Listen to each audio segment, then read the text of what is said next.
이제 같이 기도하심으로 11월 17일 밴쿠버 예수산길교회 예배를 시작하겠습니다. 우리의 도움은 천지를 지으신 여호와 이름에 있도다. 아멘. 거룩하시고 존귀하신 하나님 아버지, 참 우리가 하나님을 찾으며 그 이름을 부르며 예배할 수 있도록 은혜 주시고 이 자리까지 인도하여 주신 것은 하나님의 놀라우신 은혜인 줄 알고 감사를 드립니다. 주님, 참 이 자리에 나와서 예배를 드리되 정결한 마음으로, 신실한 마음으로, 주님 앞에 우리 모든 것을 드리는 마음으로 온전한 예배, 성령과 진리로 가득 찬 예배 드릴 수 있도록 주님 함께하여 주시옵길 소망합니다. 참 마음이 상한 자들, 참 주님 그 마음을 위로하시고 주님께서 주시는 놀라운 은혜로 회복하며 감사하며 주님 앞에 나아갈 수 있는 이 자리 될 수 있도록 도와주옵소서. 예배의 시종을 주님께 의탁드리옵고 감사드리오며 예수님 이름으로 기도합나이다. 아멘. 다 같이 일어나서 하나님께 영광 돌리는 찬송 드리겠습니다.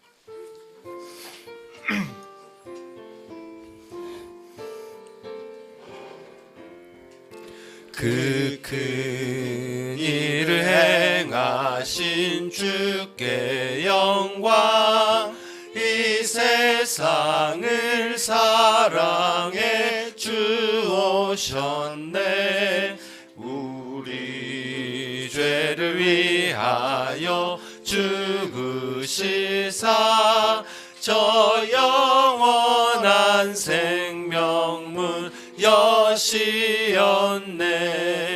우리 주 높이세 귀한 말씀 듣고, 우리 주 높이세 모두 기뻐하며 주 예수님이 믿어 하나님께 그 행하신 큰 역사 찬양하세.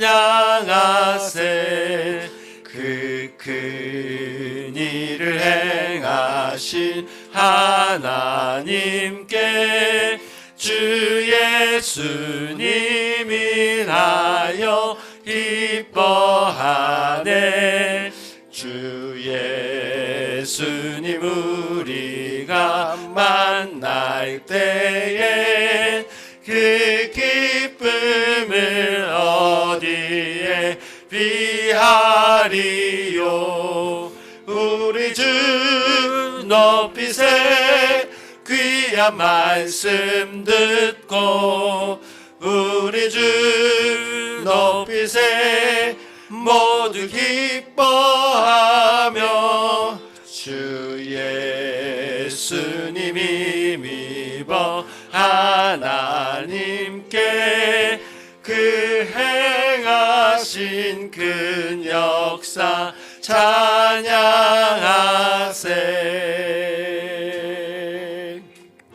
사도신경으로 우리의 신앙을 고백합니다.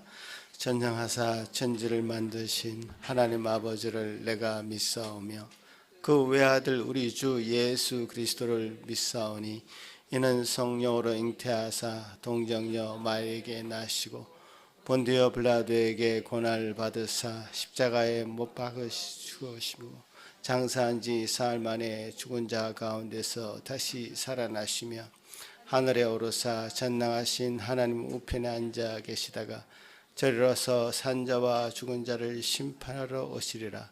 성령을 믿사오며 거룩한 공예와 성도가 서로 교통하는 것과 죄를 사하여 주시는 것과 몸이 다시 사는 것과 영원히 사는 것을 믿사옵나이다.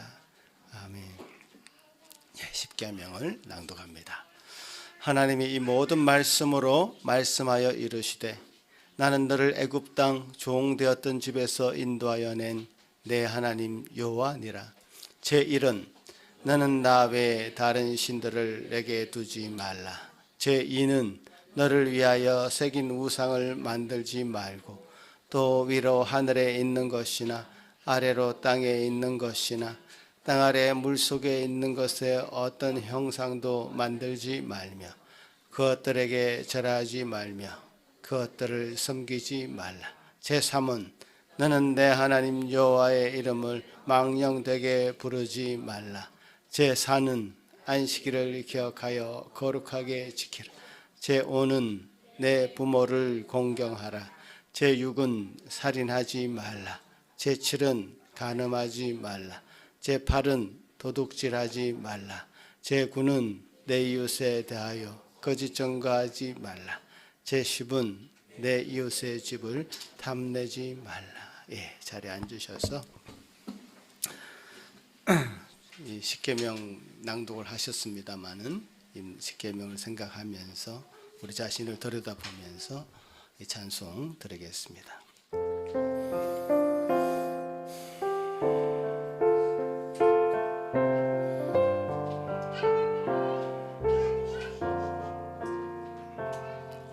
그 누가 나의 괴로움 알며 또 나의 슬픔 알까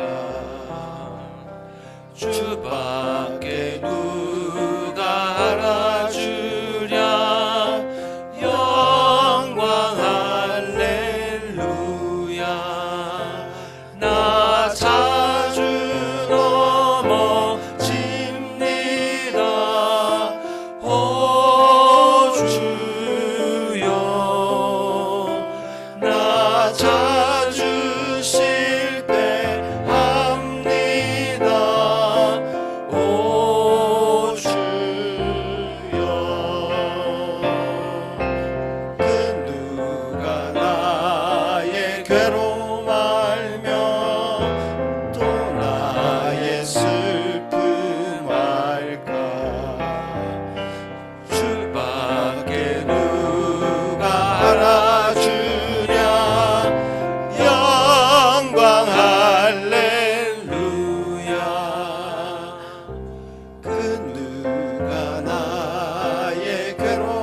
고백하시면 됩니다.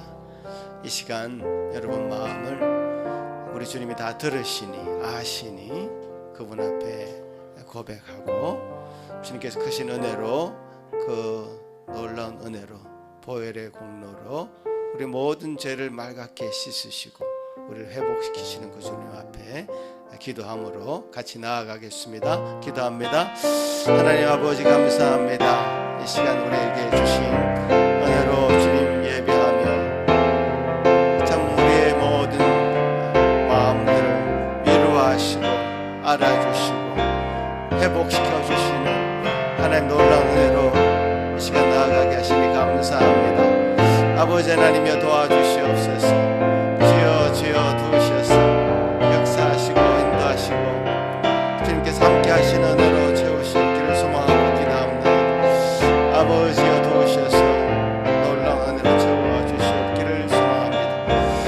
긍휼을 베풀어 주시고 불쌍히 여겨주시고 참 우리의 슬픈 일 가운데서도 주님의 빛을 보게 하시고 놀라운 은혜를 덧입는 이 시간 되도록 도와주시옵기를 소망합니다.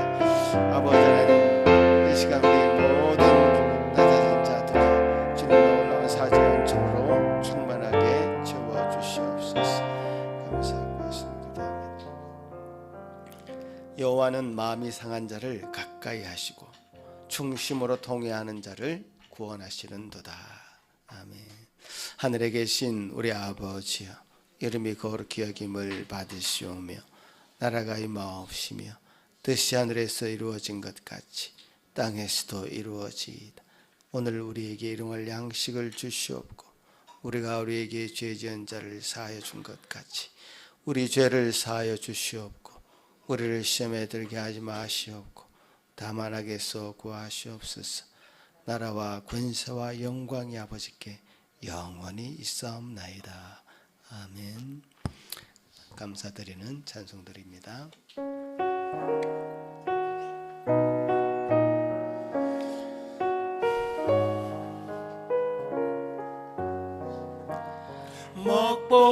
먹보다도 더 검은 죄로 물든 마음에 흰 눈보다 더 이게 깨끗하게 씻겼네. 주의 보혈 흐르는데 믿고 뛰어나가 주의 은혜 내가 입어 깨끗하게 되었네. 모든 의심 걱정과 두려움이 사라져 슬픈 다 씻겨나요. 기쁜 찬송 되었네. 주의 보혈 흐르는데 믿고 뛰어나가 주의 은혜 내가 입어 깨끗하게 되었네.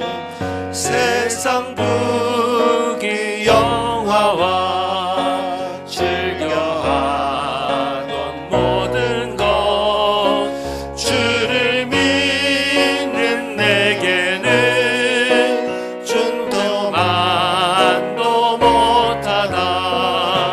주의 보혈 흐르는데 믿고 뛰어나가 주의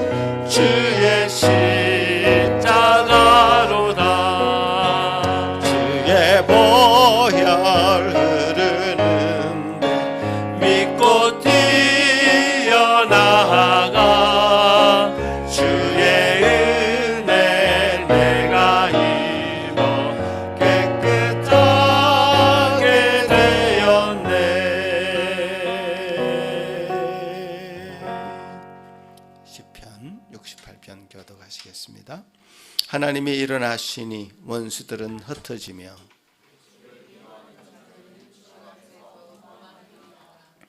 연기가 불려가듯이 그들을 몰아내소서.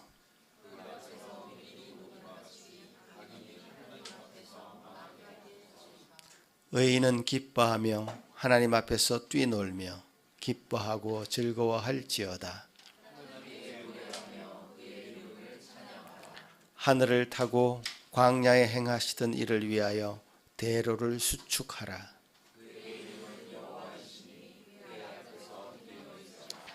그의 거룩한 초소에 계신 하나님은 고아의 아버지시며 과부의 재판장이시라.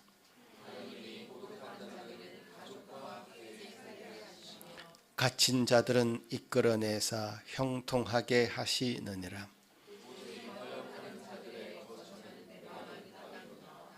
하나님이여, 주께서 가난한 자를 위하여 주의 은택을 준비하셨나이다.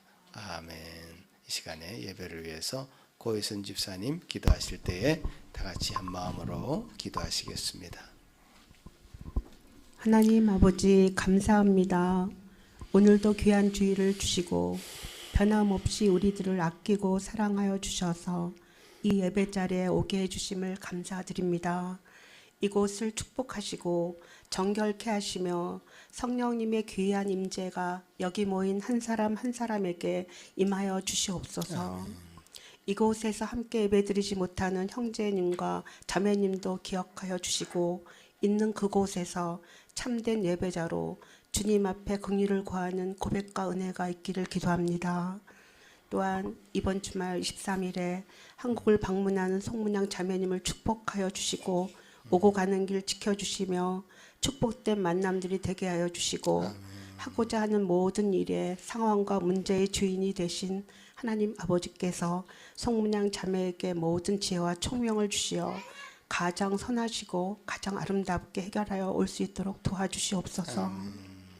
우리들이 기도하는 것보다 더욱 응답하실 하나님, 우리들의 생각하는 것보다 더욱 이루시는 하나님, 우리 가운데 역사하신 능력대로 우리들의 간구함을 넘치도록 능히 하실 신실하신 하나님 아버지께 모든 영광과 존귀와 찬양과 경배를 올려드립니다. 하나님, 이 시간에 말씀을 전하시는 이기성 목사님을 축복하시고 성령 충만하게 하시며 민수기 22장 말씀을 전하실 때에 어린 나이에서부터 어른들까지 속사람이 강건하게 하시며 그리스도의 사랑을 알게 하시며 하나님의 충만한 데까지 이룰 수 있는 귀한 말씀이 되게 도와주시옵소서. 감사합니다 주님. 사랑합니다 주님. 어제나 오늘이나 영원토록 동일하시며 앞으로도 우리와 늘 함께 살아가실 예수님의 이름으로 기도합니다. 아멘.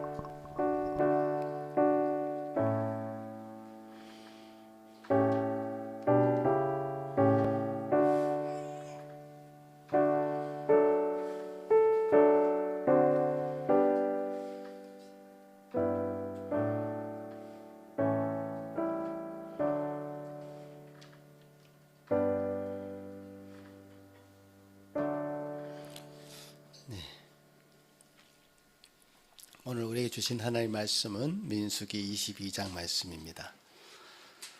사실 오늘 민수기 22장의 일부분만 읽는데요. 사실은 이 민수기 22장부터 23장, 24장까지 이 스토리가 한 묶음입니다. 그래서 여러분 오늘 예배 마치고 가시면 그 다음 이야기들 민수기 23장, 24장 반드시 읽으셔야 됩니다. 그래서 이 말씀이 잘 따라오려면 그게 필요합니다. 그래서 잘 기억하시면서 한 스토리가 계속 연결이 되니까 오늘 제가 20장까지만 읽을 텐데 그래도 한번 잘 따라와 보시기 바랍니다. 이스라엘 자손이 또 길을 떠나 모압 평지에 진을 쳤으니 요단 건너편 곧 여리고 맞은편이더라. 십볼의 아들 발락이 이스라엘인이 아모리인에게 행한 모든 일을 보았으므로 모압이 심히 두려워하였으니 이스라엘 백성이 많음으로 말미암아 모압이 이스라엘 자손 때문에 번민하더라. 미디안 장로들에게 이르되 이제 이 무리가 소가 밭의 풀을 뜯어먹음 같이 우리 사방에 있는 것을 다 뜯어먹으리로다 하니 그때에 십볼의 아들 발락이 모압 왕이었더라. 그가 사신을 부올의 아들 발람의 고향인 강가 부돌에 보내어 발람을 부르게 하여 이르되 보라, 한 민족이 애굽에서 나왔는데 그들이 지면에 덮여서 우리 맞은편에 거주하였고 우리보다 강하니 청하건대 와서 나를 위하여 이 백성을 저주하라. 내가 혹 그들을 쳐서 이겨 이 땅에서 몰아내리라. 그대가 복을 비는 자는 복을 받고 저주하는 자는 저주를 받을 줄을 내가 알미니라. 모압 장로들과 미드암 장로들이 손에 복채를 가지고 떠나 발람에게 이르더 발락의 말을 그에게 전하매 발람이 그들에게 이르되 이 밤에 여기서 유숙하라. 여호와께서 내게 이르시는 대로 너에게 대답하리라. 모압 귀족들이 발람에게서 유숙하니라. 하나님이 발람에게 임하여 말씀하시되 너와 함께 있는 이 사람들이 누구냐? 발람이 하나님께 아뢰되 모압 왕 십볼의 아들 발락이 내게 보낸 자들이니이다. 이르기를 보라, 애굽에서 나온 민족이 지면에 덮였으니 이제 와서 나를 위하여 그들을 저주하라. 내가 혹 그들을 쳐서 몰아낼 수 있으리라 하나이다. 하나님이 발람에게 이르시되 너는 그들과 함께 가지도 말고 그 백성을 저주하지도 말라. 그들은 복을 받은 자들이니라. 발람이 아침에 일어나서 발락의 귀족들에게 이르되 너희는 너희의 땅으로 돌아가라. 여호와께서 내가 너희와 함께하기를 허락하지 아니하시느니라. 모압 귀족들이 일어나 발락에게로 가서 전하되 발람이 우리와 함께 오기를 거절하더이다.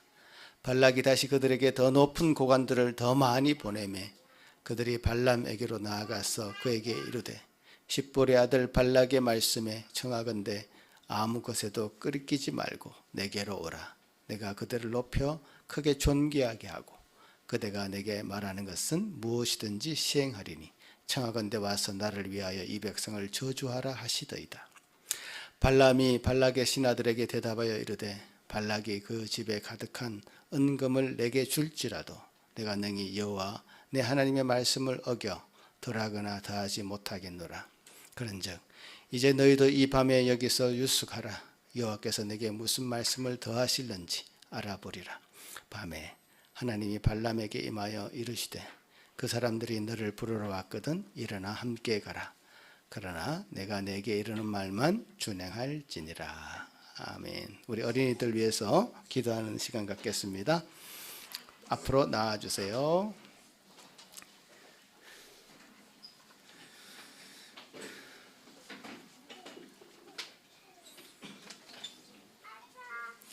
자, 우리 어린이들 오늘 암송한 구절이 고린도전서 15장 21절에서 22절 말씀. 두 절을 한꺼번에 지금 암송한답니다. 자, 우리 어린이들 잘 준비됐습니까? 자, 준비됐으면 시작.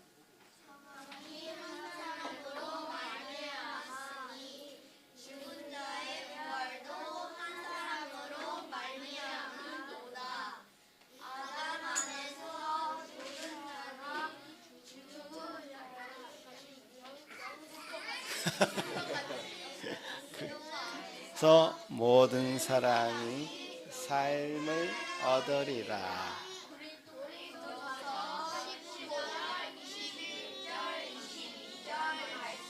아멘. 야, 너무 긴 구절인데요. 아주 유명한, 너무 유명한 구절이죠. 한 사람으로 말미암아 죽음이 왔지만 한 사람으로 말미암아 부활도 왔다. 자, 그런 말씀입니다. 우리 아이들 위해서 한번 기도하겠습니다. 하나님 감사합니다. 참 성경의 놀라운 진리를 드러낸 이 구절을 우리 아이들이 암송했습니다. 아담으로 말미암아 이 땅에 죄가 들어왔지만 또 대표적인 아담의 죄를 다 덮을 만한 한 분 예수 그리스도를 통해서 이 땅에 구원의 길이 열렸음을 인하여 너무 감사합니다. 이 놀라운 진리를 이 아이들이 암송했습니다. 그 마음에 새기게 하시고 우리 삶 속에서도 적용하게 하시고 주님 우리 삶 속에 놀라운 하나님의 은혜 말을 기억하며 기대하고 소망하는 우리 아이들 우리 모든 성도들 되게 하여 주옵소서. 예수님 이름으로 기도합나이다. 아멘.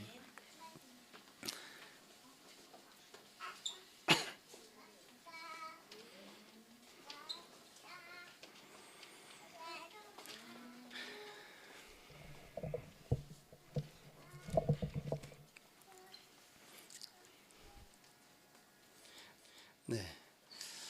오늘 본문 말씀 읽었는데 지금 아직 확 안 와닿죠, 그죠? 이게 사실은 제가 몇 번 이 말씀을 해야 될 것 같은데요.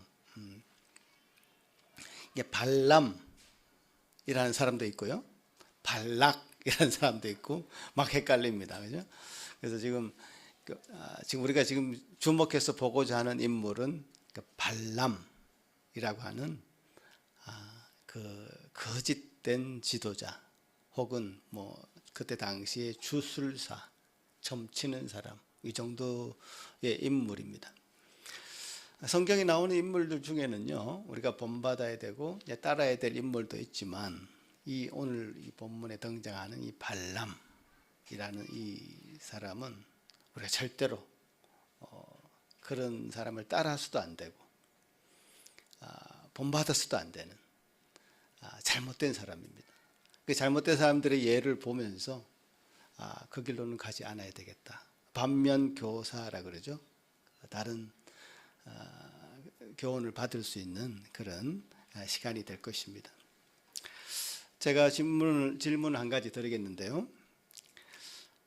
하나님께서 원하시는 길이 있습니다. 그리고 또 내가 가고자 하는 길이 있습니다. 두 가지 갈래길이 있는 거예요. 그러면 나는 어떤 선택을 하느냐? 그 선택의 기로에 있어서 어떤 선택을 하고 있는가? 과거에 어떤 선택을 해왔으며 지금 어떤 선택을 하고 있는가? 앞으로는 어떤 선택을 할 것인가? 이것에 대한 굉장히 중요한 내용이 오늘 본문에 나오는데요. 여러분 어떤 그런 생각을 가지고 한번 그런 질문을 가지고 이 말씀을 따라왔으면 좋겠습니다. 결론적으로 말씀드리자면 이 발람은 자기 욕심 때문에 탐욕 때문에 하나님의 길을 분명히 알고 있음에도 불구하고 그 길을 따르지 않았습니다. 우리도 마찬가지죠. 우리가 삶의 정황에 살아가고 있을 때 분명히 하나님의 말씀을 들었고 그것이 맞는 것을 알면도 불구하고 자기 욕심에 끌릴 때가 있습니다.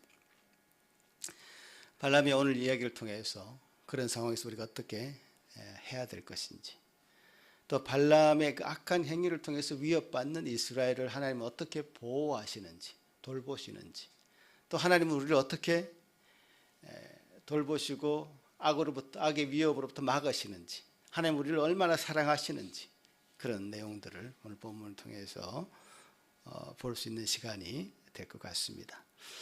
자, 오늘 본문을 이렇게 시작하죠. 같이 한번 보시죠. 아까 읽은 본문 내용입니다. 요단강 동쪽까지 이스라엘 백성들이 이제 광야의 40년 기간을 다 이제 마치는 그 즈음에 위로 올라왔습니다. 모압이라는 평지에 진을 쳤다고 되어 있습니다. 자, 요 올라오는 과정 속에서 아모리 민족과의 전쟁이 있었습니다. 그 이야기는 제가 읽지 않았습니다. 21장에 그 이야기 나옵니다. 아모리인과의 전쟁이 있었는데 이스라엘 백성들이 크게 이긴 겁니다. 아마 처음으로 이렇게 전쟁을 해서 이긴 사건이 아닐까 생각이 드는데, 광야 40년 기간 동안에. 그래서 이 아모리 민족이 크게 전쟁에서 패하자 그 인근에 있던 이 모압이라는 지역의 모압의 왕이 바로 발락, 이름이 비슷해서 헷갈리는데요. 발락입니다. 기억.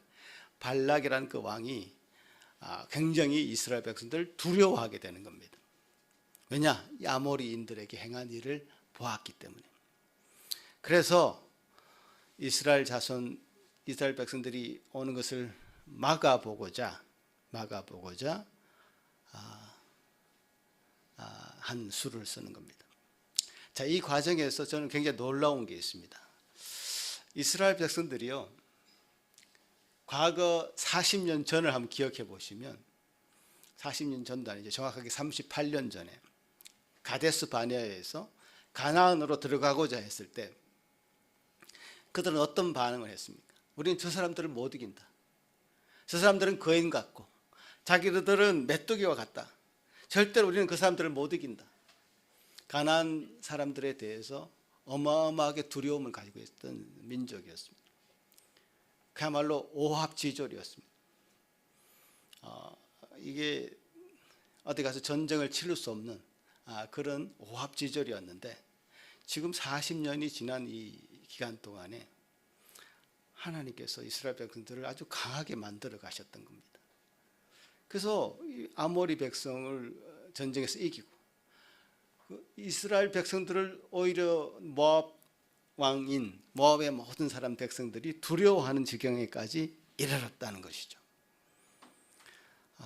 그래서 하나님의 백성들의 이 삶이라는 것이요, 언제는 메뚜기 같은 그런 인생, 비참한 인생, 자기 스스로를 비하하는 인생을 고백하면서 살았는지는 모르겠으나 그냥 그렇게 내버려 두지는 않으신다. 성장하게 하신다. 하나님 곁을 떠나지 않는다면, 하나님께서 계속 붙들고 지켜주신다면, 우리가 하나님의 손을 놓지 않는다면 결국 하나님은 그렇게 성장해 하게 만드시는 것이 우리 영적 생명의 원리입니다. 한 육체도, 한 인생도 저렇게 소아처럼 갓나는 아기가 어른이 되잖아요. 나중에 자라게 되었단 말이에요. 성장하게 되었단 말이에요. 그와 같이 이스라엘 백성은 이렇게 다른 민족들이 두려워하는 백성이 되었다는 것을 일단 저는 굉장히 이 말씀을 읽으면서 놀랍다. 너무 놀랍다. 모압 왕이 두려워서 벌벌 떨면서 어떻게 대책을 세워야 되냐 하는 그런 지경에까지 이스라엘 백성들, 즉 하나님의 백성들, 하나님 자녀들을 성장시키셨다는 것이 제 눈에 처음에 들어왔습니다. 자, 보십시다. 모압 왕은 두려워 떨면서 대책을 세웁니다. 5절부터 보시면 그다음 어떤 한 사람을 부릅니다. 불러서 이 대책을 세우고자 하는데, 부돌 강가 부돌이라는 곳은 유프라데스를 얘기합니다. 유프라데스 강. 여러분 세계사에 조금이라도 관심이 있었던 분이라면 메소포타미아가 세계 문명 발상지라는 것을 여러분 다 외웠을 것입니다. 알고 계실 겁니다. 그 유프라테스, 티그리스 강, 유프라테스 강, 그 강가가 바로 메소포타미아 지역인데, 그것은 문명 발상지입니다. 고대 문명이 아주 발달했던 그 지역이었죠. 거기에 유명한 주술사가 있었는데, 점을 치는 사람이 있었는데, 그 영향력이 어마어마해서 이 한 민족의 위기에 처해 있는 이 민족을 구할 수 있는 그 정도의 힘이 있는 사람이었다는 거죠. 발람이라는 존재가. 그래서 이 모압 왕이 상식적으로 생각해 보면 어떤 민족이 위기에 처해 있습니다. 어떤 나라가 쳐들어오려고 합니다. 상식적으로 우리는 뭘 대비해야 되겠습니까? 군비를 갖추고 용병을 끌어들여서 하든지 군인을 더 정축하려고 노력을 해야 될 것 아닙니까? 그런데 그것을 신경 쓰지 않고요, 모압 왕은 발람을 불러서, 점치는 자인 발람을 불러서 이스라엘 백성들이 쳐들어오는 것을 물리칠 수 있을 것이라고 생각하고 있습니다. 좀 이상합니다. 사실 이런 대책을 세우는 것이 정상적이지 않습니다.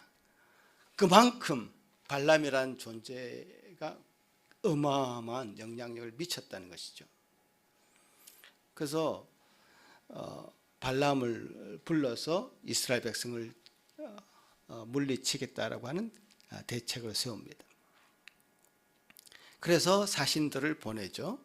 7절에 보면 모압 장로들과 미디안 장로들이 손에 복채를 가지고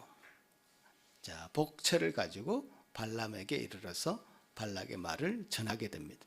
자, 대표 사신들을 보내는 겁니다. 사절단을 보내는 겁니다. 손에는 두둑한 복채를 가지고 떠났다라고 성경은 꼭 집어서 얘기하고 있습니다. 복채, 돈을 가지고, 뇌물을 가지고 간 거죠. 그 사람의 마음을, 환심을 살 수 있는 돈을 싸집어 들고 간 것이죠. 이 대목을 우리가 주목해야 되죠. 제발 우리에게 와서 이스라엘 백성들을 향해서 저주를 해달라 요청하는 것이죠. 자, 그런 저주를 퍼부어 달라고 요청할 때 이제 하나님이 이것을 허락하지 않습니다. 하나님이 개입을 합니다. 발람에게 그들을 따라가지 말라. 이스라엘을 저주하지 말라. 왜냐하면 이스라엘은 복받은 자들이다. 자, 이 12절에 이 말씀 여러분 같이 한번 읽어봤으면 좋겠는데요. 한번 읽어봅시다. 시작. 하나님이 발람에게 이르시되 너는 그들과 함께 가지도 말고 그 백성을 저주하지도 말라. 그들은 복을 받은 자들이니라. 지금 이스라엘 백성들은 이런 사실을 전혀 모르고 있습니다. 전제라 이스라엘 백성들은 전혀 모르고 있어요. 지금 하나님과 발람이라고 하는 그 사람이 지금 얘기하고 있는 것이죠. 발람이 모압 왕의 요청을 받아들여서 이스라엘을 저주해달라고 요청을 받는 그 순간에 하나님은 개입하셔서 그렇게 해서는 안 된다. 왜냐? 저 이스라엘 백성들은 복받은 자들이다. 저는 이때 하나님의 속마음, 이스라엘 백성들을 향한 속마음이 드러났다고 봅니다. 그동안 이스라엘 백성들이 얼마나 하나님의 마음을 상하게 했습니까? 우리가 지난번 설교에서도 이스라엘 백성들이 불평불만을 하고 이 불평불만이라는 것이 40년 동안 끊이지 않았습니다. 광야 시작하는 그 시점에서부터 40년이 맞춰지는 그 시간까지 그들의 불평불만은 끊임이 없었고 계속해서 하나의 마음을 아프게 했습니다. 참 못되게 굴었습니다. 그러나 이스라엘 향한 하나님의 마음은 변함이 없었다는 것이죠. 하나님은 이스라엘을 그렇게 사랑하고 계셨다. 자녀들을 사랑하는 마음으로 38년 동안 40년 동안 광야를 헤매게 하는 그런 징계를 내리기도 했고 여러 가지 징계도 내리셨지만 하나님의 그 속마음, 하나님의 이스라엘 백성을 향한 마음은 변함이 없었다. 그들을 건드리지 마라. 저주하지 마라. 그들은 복을 받은 자들이다. 아무리 속을 썩여도요, 자식은 자식인 것이죠. 다른 어떤 것으로도 우리 부모와 자녀의 관계를 끊지 못하는 것은 우리가 잘 알지 않습니까? 마찬가지입니다. 하나님이 이미 복을 주기로 택한 백성인 이스라엘 백성, 어떨 땐 그 자녀의 행위가 올바르지 않아서 매를 대기도 하지만 너는 내 것이다, 나는 너를 사랑한다라고 하는 그 고백은, 그 말씀은, 그 약속은 하나님 당신의 말씀에 신실하신 분이시다는 것이죠. 우리를 결코 포기하지 않으시는 하나님의 마음이 여기에 담겨져 있다는 거죠. 모압 왕 발락이 아무리 돈을 많이 가지고 와서 저 유명한 술사인 발람을 데리고 와서 이스라엘을 저주하려고 해도 지금 하나님이 그 모든 시도를 자꾸 무산시키고 있습니다. 막고 있습니다. 지금 다 읽지는 않았지만 오늘 22장부터 23장, 24장 이 발람 이야기의 전체적인 결론은 바로 이 대목입니다. 하나님은 결코 발람 같은 자로 인해서 이스라엘 백성을 저주할 수 있는 그런 것이 아니다. 발람 같은 한 개인이 이스라엘 백성을 저주할 수 있는 것은 아니다. 축복과 저주를 주관하는 분은 바로 하나님이시다는 그 결론입니다. 사실은. 여러분, 창세기 12장에서 하나님이 아브라함을 부르시면서 아브라함에게 이런 복을 내립니다. 같이 한번 읽어볼까요? 창세기 12장 시작. 너를 축복하는 자에게 내가 복을 내리고 너를 저주하는 자에게는 내가 저주하리니 땅의 모든 족속이 너로 말미암아 복을 얻을 것이라 하신지라. 하나님이 지키시고 돌보시는 하나님의 백성들에게 함부로 대할 수 없습니다. 함부로 저주를 내릴 수 있는 것이 아닙니다. 오히려 그 정반대죠.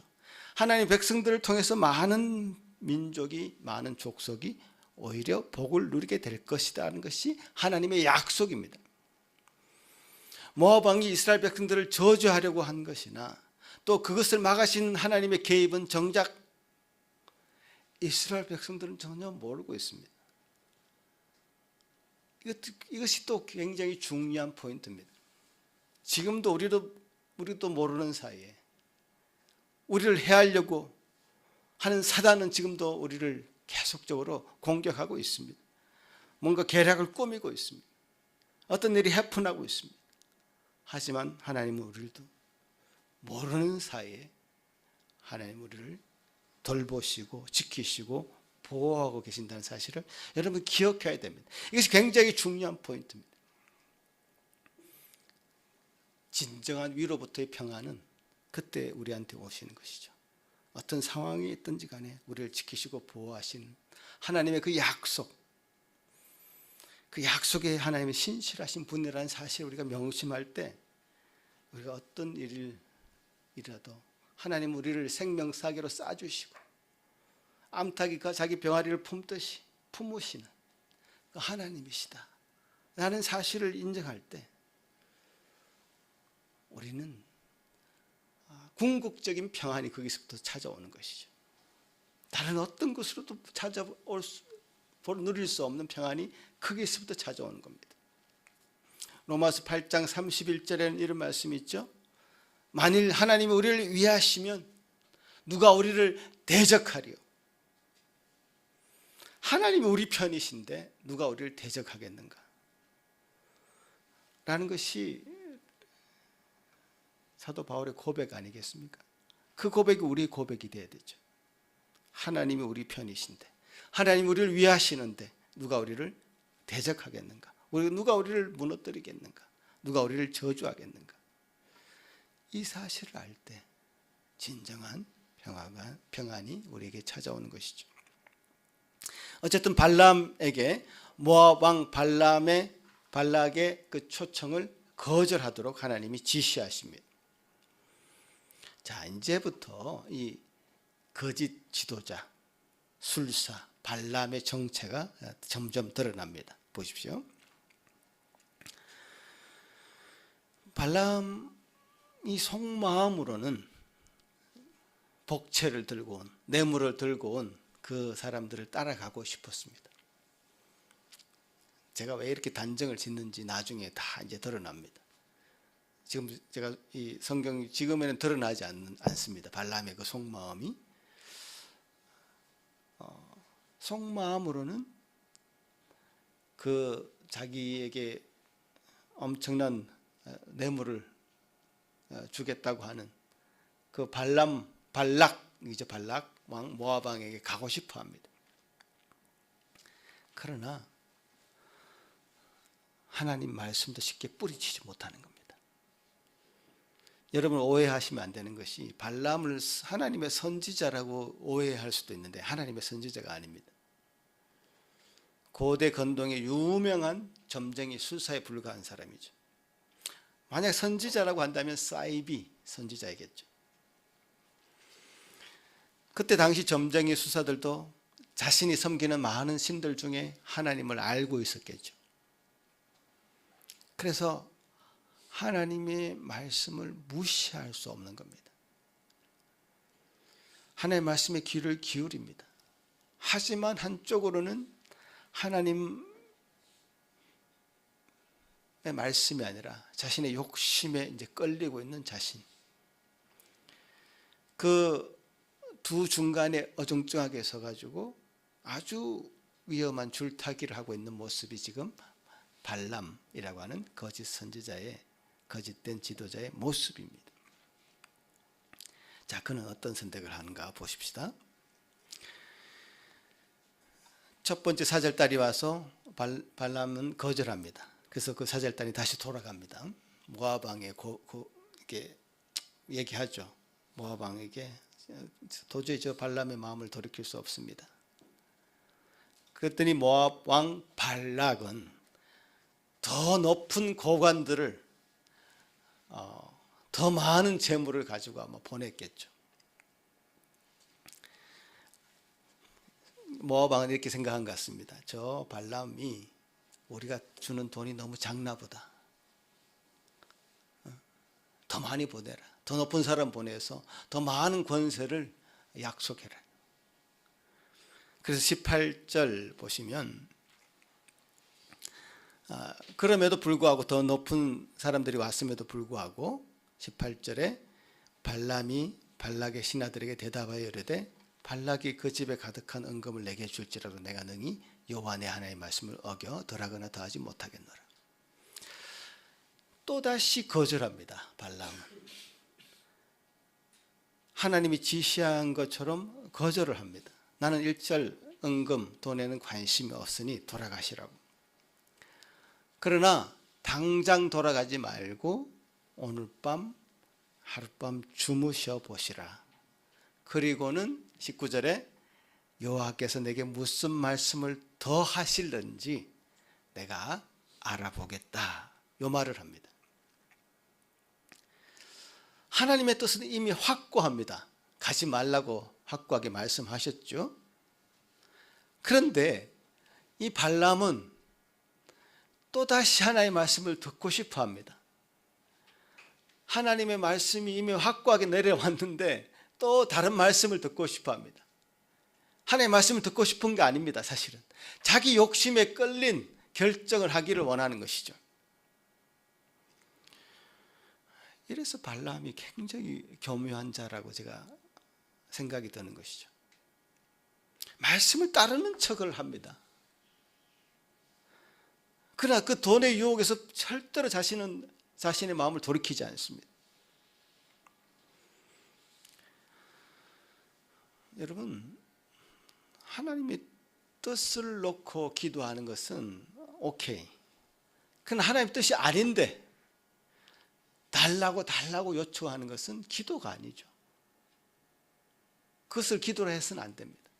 우리 아이들이 칼을 쥐어줄 수 없는 아이들이 칼을 달라고 계속 때를 쓴다고 해서 부모가 칼을 쥐어주겠습니까? 절대로 그런 부모는 없습니다. 근데 지금 발람은 자기는 가고 싶은 거죠. 그러니까 또 기도하는 겁니다. 또 하나님 뜻을 알아보는 겁니다. 이것이 굉장히 교묘하다라는 생각이 들고요. 결국 어떻게 되느냐, 그 결과 20절에 보면 결국 하나님이 발람이 그들을 향해서 따라가라고 허락을 해버리십니다. 20절에 보면 밤에 하나님이 발람에게 임하여 이르시되 그 사람들이 너를 부르러 왔거든 일어나 함께 가라. 그러나 내가 내게 이르는 말만 준행할지니라. 이게 어떻게 된 일입니까? 하나님이 왜 그럼 허락을 하시는가? 이 구절이 사실 좀 난해 구절입니다. 왜 하나님이 허락하시는가? 그래서 사실 이 구절을 그냥 읽으면 안 됩니다.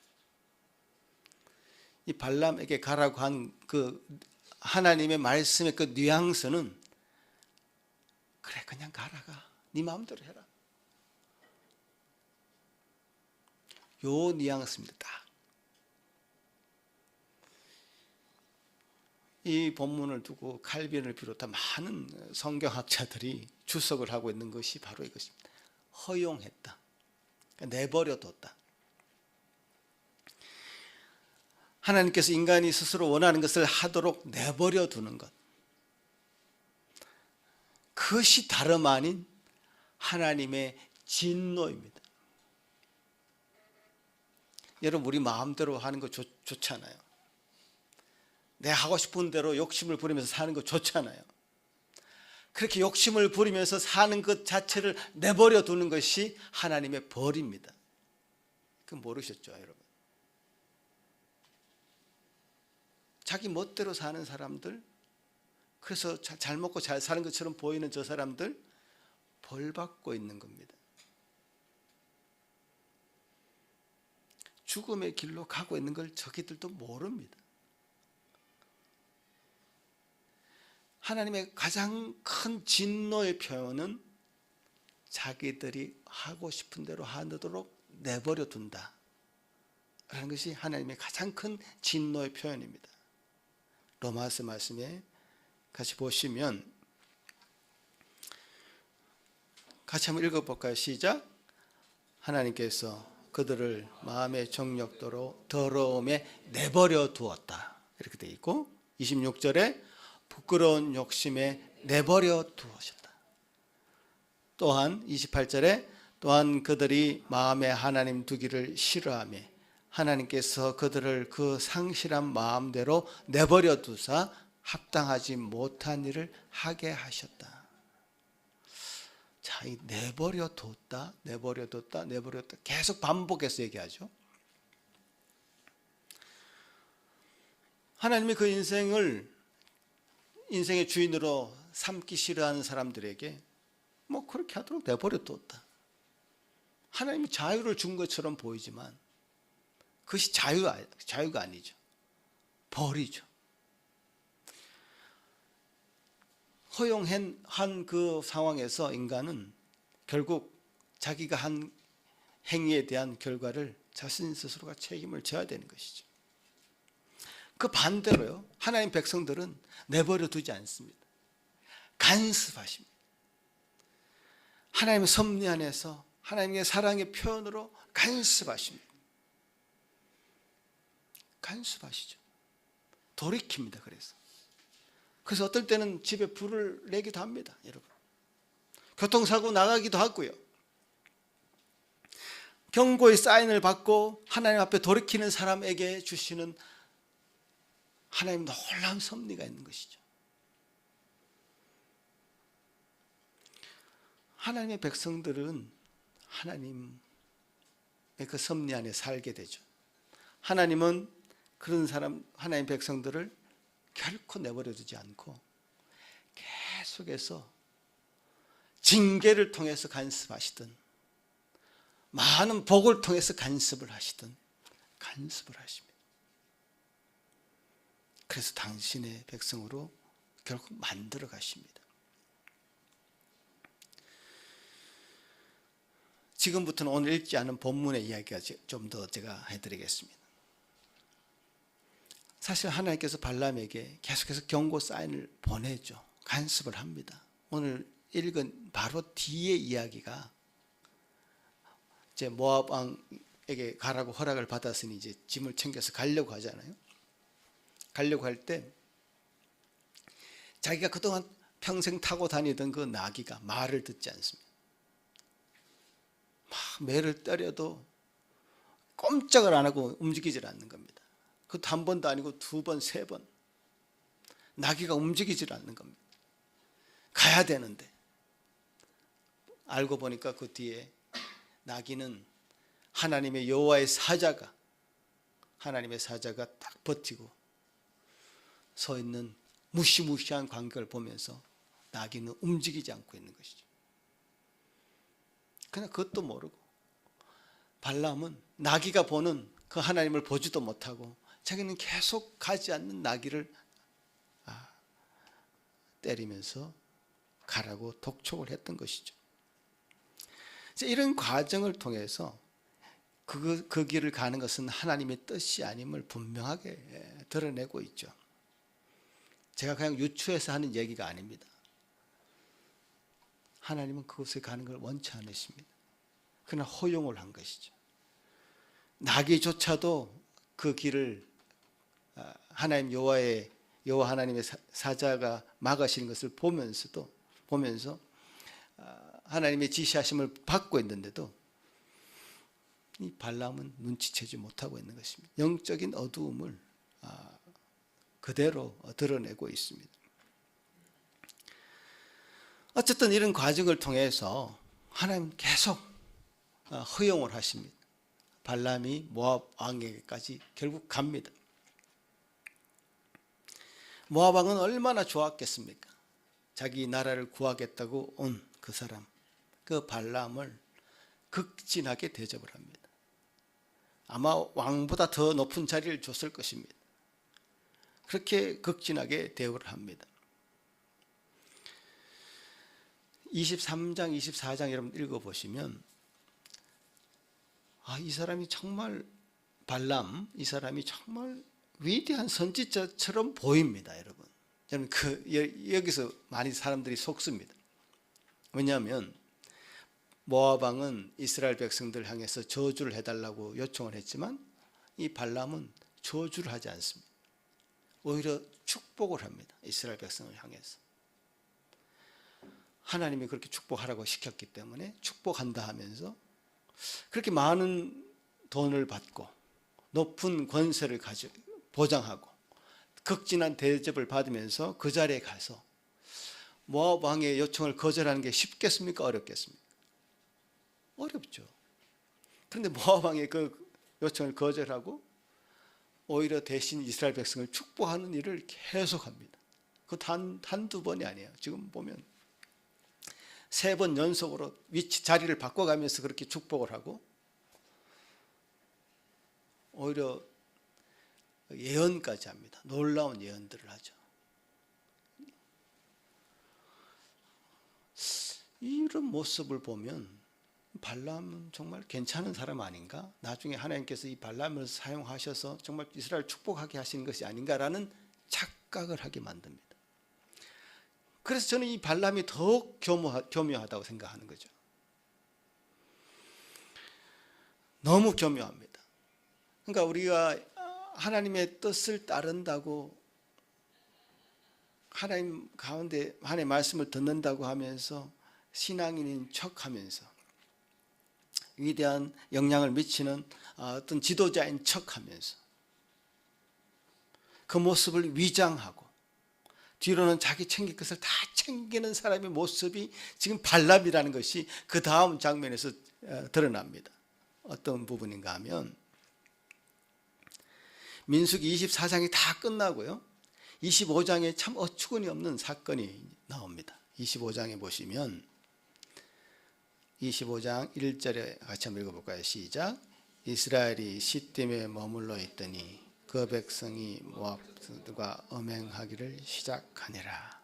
자, 24장까지 발람하고 모압 왕이 뭔가 계략을 꾸며서 이스라엘을 저주하려고 노력을 했지만 결국 저주를 하지 않았습니다. 축복을 했습니다.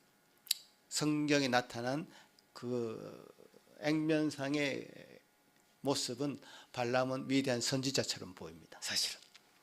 그런데 25장에 갑자기 이스라엘 백성들이 모압 여인들과 집단적으로 행음을 하기 시작하면서 악한 짓을 하는 겁니다. 이 배경에 발람이 있었을 것이라고 하는 것이 성경학자들의 해석입니다. 요 지금 막간에는 어떤 정보가 없습니다. 사실은 24장까지 모압 왕하고 발람은 그냥 서운한 마음으로 헤어졌습니다. 모압 왕은 아주 분노를 했겠죠. 자기 원하는 대로 해주지 않으니. 그런데 그 뒤에 뒷거래가 있었다는 거예요. 성경은 이 사실을 정확하게 이 민수기에서는 기록하지 않습니다.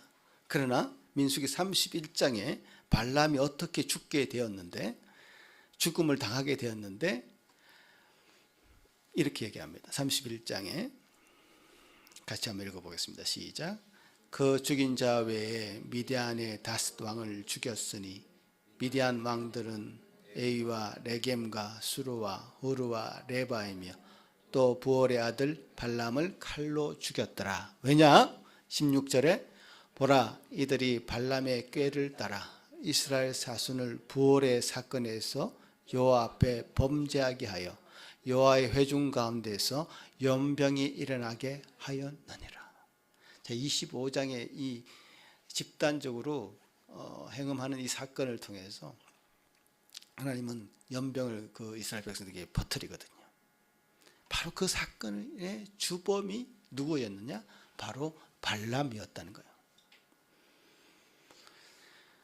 그리고 성경의 어느 군데도 이 발람을 좋게 평가하는 데가 한 군데도 없습니다. 성경 이 발람 이야기 많이 언급됩니다. 그중에 신약에도 세 군데나 나오는데요.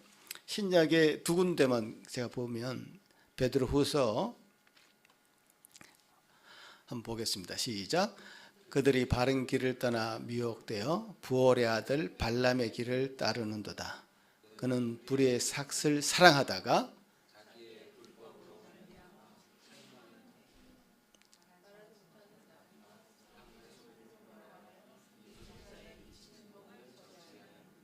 자, 그대로 지금 발람이 어떤 자라는 것을 베드로 사도가 얘기하고 있습니까? 불의의 삭을 사랑한 사람. 나기조차도 이 발람의 미친 행동을 저지하려고 했다. 성경에 이런 과격한 용어가 쓰인 곳이 여기가 아마 유일하지 않나 싶습니다. 미친 행동. 이 발람은 미친 행동을 한 사람이다. 자, 그 다음에 요한계시록 2장에 사도 요한은 어떻게 얘기했습니까? 시작. 그러나 내게 두어 가지 책망할 것이 있나니 거기 내게 발람의 교훈을 지키는 자들이 있도다. 발람이 발락을 가르쳐 이스라엘 자손 앞에 걸림돌을 놓아 우상의 제물을 먹게 하였고 또 행음하게 하였느니라. 자, 너무 분명하죠. 25장 민수기 25장 이스라엘 백성들이 집단적으로 행음하게 되는 그 사건의 배후에 발람이 있었다는 것이 너무나 분명하게 성경의 기자들은 얘기하고 있습니다. 얼마나 교묘합니까? 저는 깜빡하면 이 발람이 왜 위대한 선지자가 아니냐, 저주하라고 했는데 그 모압 왕의 말을 거절하고 하나님의 백성들을 축복했던 저 사람이 위대한 사람이 아닌가 속을 뻔했습니다. 이 민수기고 22장 23장만 보면 성경 전체를 보면요, 발락은 너무나도 교묘한 사람이었다. 여러분, 이 성경은 아니지만 요세푸스라고 하는 그러니까 고대 유대인의 그 역사가가 있는데, 이 사람이 유대의 고대사, 유대 전쟁사 이런 책을 쓴 사람입니다. 이 요세푸스가 38년생입니다. 그러니까 예수님의 제자들과 같은 시기에 살았던 사람이죠. 유대 고대사에 이 대목이 나옵니다. 발람이 어떻게 했을 것이다 라고 하는 그 이야기가 나옵니다. 기술이 됩니다. 뭐 이건 참고로 얘기를 하는 거니까 잘 들어보십시오. 이렇게 얘기합니다. 발람이 이스라엘을 저주하지 않은 것에 크게 격분하여 발람을 돌려보냈다. 발람은 어쩐 일인지 고향으로 돌아갈 채비를 하면서 모압의 고관들을 불러서 이렇게 말했다. 발락 왕과 여기에 있는 미디안 방백 여러분, 전쟁으로도 병으로도 땅의 흉년으로도 히브리 민족을 전멸시킬 수 없다는 것을 확신합니다. 그들을 이기고 싶은 마음이 있거든 내 지시대로 하십시오. 여러분의 딸들 중에서 사람의 마음을 사로잡아 흔들어 놓을 만한 미모의 처녀들을 골라 최대한 아름답게 치장시키십시오. 그리고 그 처녀들을 이스라엘 진영 가까이에 보내십시오. 젊은 히브리인들이 사귀기를 원하면 처음에는 좋다고 하며 같이 있다가 그들이 사랑에 완전히 빠지는 것이 보이면 떠나겠다고 하십시오. 그들이 함께 있어 달라고 예언하면 우리의 풍습을 따라 우리의 신을 경배해야 허락할 수 있다고 말하게 하십시오. 자, 이 내용이 역사책에 이제 기록이 되어 있는 겁니다. 세속의 역사책에. 요세푸스라고 하는 사람은 여러분 나중에 찾아보시면 요세푸스는 굉장히 유명한 역사가입니다. 그 모압 왕에게 발람이 미인계를 써라는 거죠. 강하게 전쟁하면 성산이 없다. 그들의 마음을 해이하게 만들 그런 공략을 해야 된다. 그 좋은 무기는 바로 여인들이다. 이 발람이 이중 플레이를 한 겁니다. 겉으로는 이스라엘 백성을 축복하고 그들을 위한 사람인 것처럼 보이다가 그래서 하나님의 말씀을 듣는 척하다가 하나님의 백성들을 무너뜨릴 방식을 뒷거래로 흘려준 것이죠. 저는 이런 지도자가 가장 위험한 지도자라고 생각합니다. 영향력이 엄청납니다. 위력이 있습니다.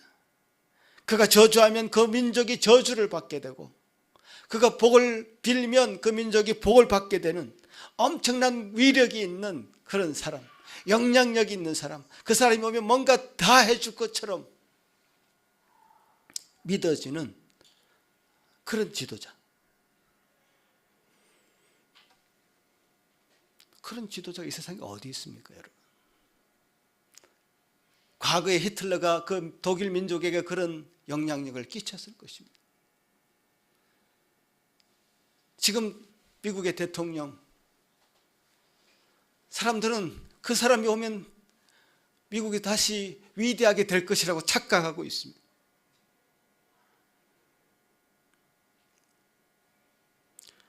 물론 조금 나아질 수는 있겠죠. 그런 지도자가 어디 있습니까, 여러분?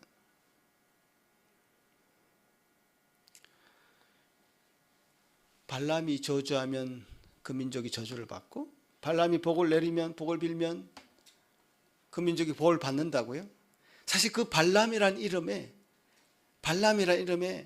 하나님이란 단어를 집어넣으면 딱 맞습니다. 하나님이 저주하면 그 민족이 저주를 받게 될 것이고 하나님이 복을 빌면 그 민족이 복을 받을 것입니다. 지금 발람은 그 하나님의 위치에 있는 거예요. 지금 하나님처럼 이 세상에서 높아져 있는 겁니다. 영향력이 대단합니다. 이웃 나라에서도 초청을 하고 보고 싶어하고 한마디라도 말을 남겨주기를 바라는 그런 자들이죠. 겉으로는 정말 고결하고 하나님의 말씀을 잘 따르는 것 같습니다. 그러나 뒤로는 자기 욕심을 다 챙기는 것이죠. 이런 지도자들 참으로 거짓 지도자들을 경계해야 합니다. 우리 너무나 쉽게 겉으로 포장되어 있는 모습을 보고 그 사람을 판단합니다. 정치적인 영향력이 있는 사람, 기독교계에 명성이 있고 영향력이 있는 사람, 우리가 만나보지는 않았지만 그런 명성을 듣고 지금은 SNS가 있지 않습니까? 유튜브를 찾아보고 물론 들을 수는 있겠습니다. 그러나 매우 조심해야 됩니다. 우리는 그 사람을 잘 모른다고 얘기해야 됩니다. 사실은 겉으로는 알 수가 없습니다. 얼마나 그들이 대단한 말씀을 합니까? 감동을 주는 연설을 하고 설교를 합니까? 그러나 밖으로 보이는 것이 다가 아닙니다.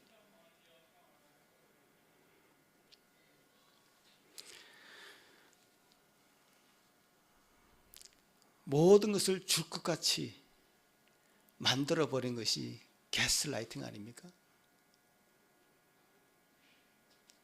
모든 것을 줄 수 있는 사람은 없습니다. 모든 복을 줄 것이라고 기대해서는 안 됩니다. 하나님만이 그렇게 할 수 있는 것이죠. 저도 말씀을 가르치는 자로서 말씀의 사역자로서 하나님을 보라고 계속 이게 가르치는 건 아닙니까? 근데 사람들은 이 하나님을 보지 않고 이 손가락을 보는 거죠. 이 손가락을 계속 쳐다보는 겁니다.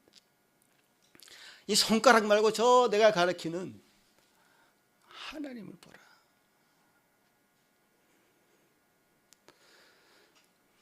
사랑하는 성도 여러분, 우리는 참으로 인정해야 될 것은 인정해야 됩니다. 연약하고 어리석은 자임을 인정해야 됩니다. 너무나 쉽게 미혹되고 넘어지는 자임을 인정해야 됩니다. 오직 우리 주님만이, 오직 우리 하나님만이 말씀으로 우리를 이끄시는 분임을 우리가 분명히 알아야 됩니다. 인간은 완전한 지도자가 될 수 없습니다. 인간인 지도자를 따라가다가 망한 자들이 너무나 많기 때문에 그렇습니다.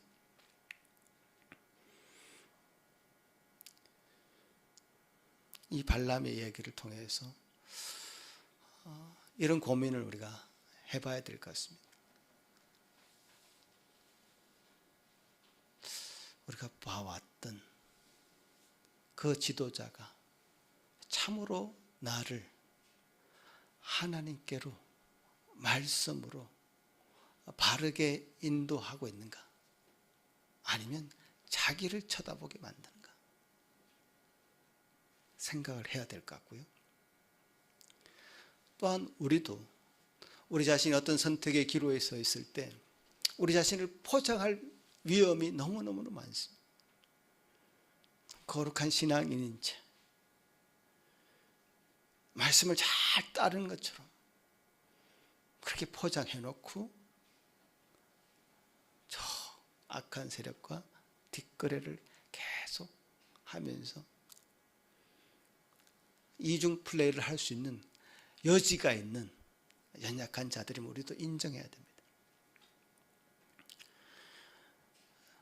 이 발람은 선지자, 거짓 선지자죠. 이를 통해서 인간의 악함을 너무나 적나라하게 우리에게 고발하고 있습니다. 그렇습니다.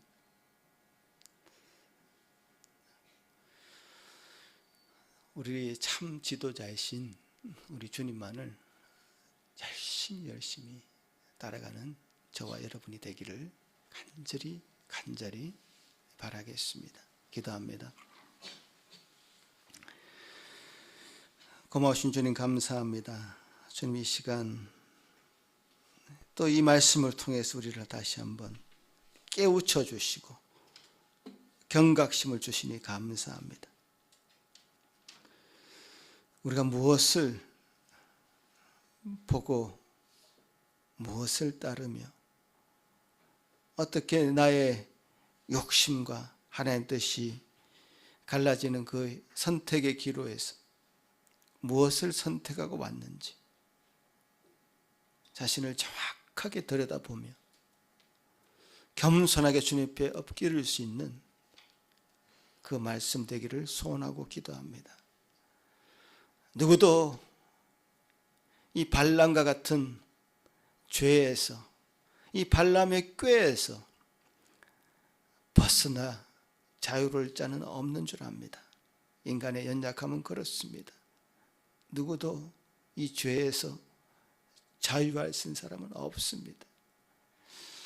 주님께서 이 발람이란 자를 통해서 우리에게 가르치고자 하는 바, 깨우치게 하는 바 우리가 듣고 명심하게 하시고 우리 자신을 늘 돌아볼 수 있는 은혜의 말씀 될 수 있도록 도와주시옵소서.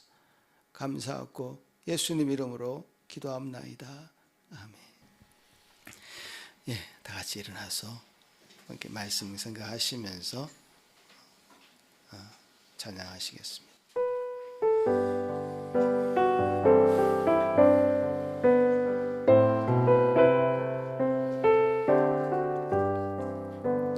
나는 갈 길 모르니 주여 인도하소서. 어디 가야 좋을지 나를 인도하소서. 어디 가야 좋을지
주님 감사합니다.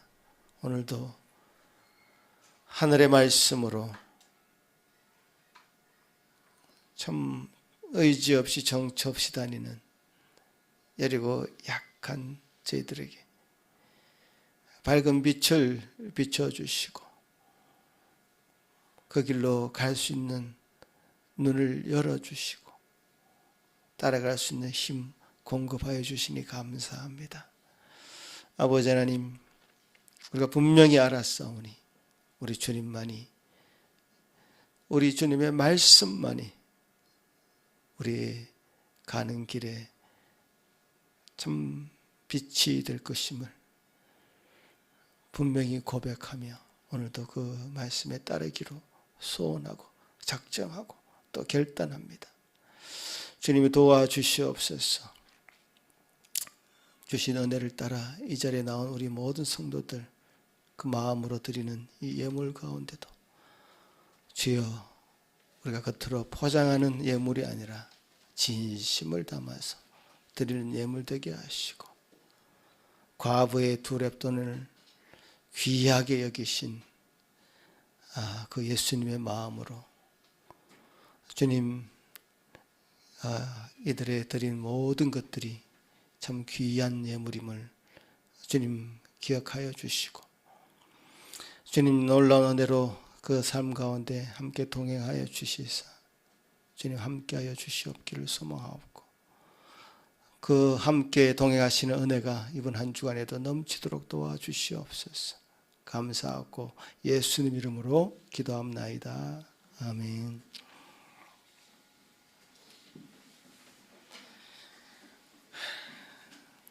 오늘 말씀 조금 방대한 얘기를 제가 축약해서 하다 보니까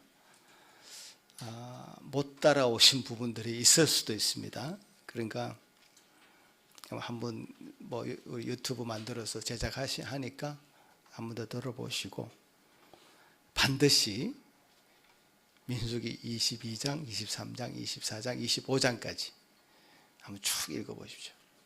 그럼 제 마음에 제가 왜 이렇게 발람을 교묘한 사람이다, 정말 위험한 사람이다, 정말 이런 사람은 피해야 된다, 경계해야 된다, 우리 스스로가 그렇게 되어서는 안 된다라고 이렇게 호소하게 되는지 여러분 조금 이해하게 되실 겁니다.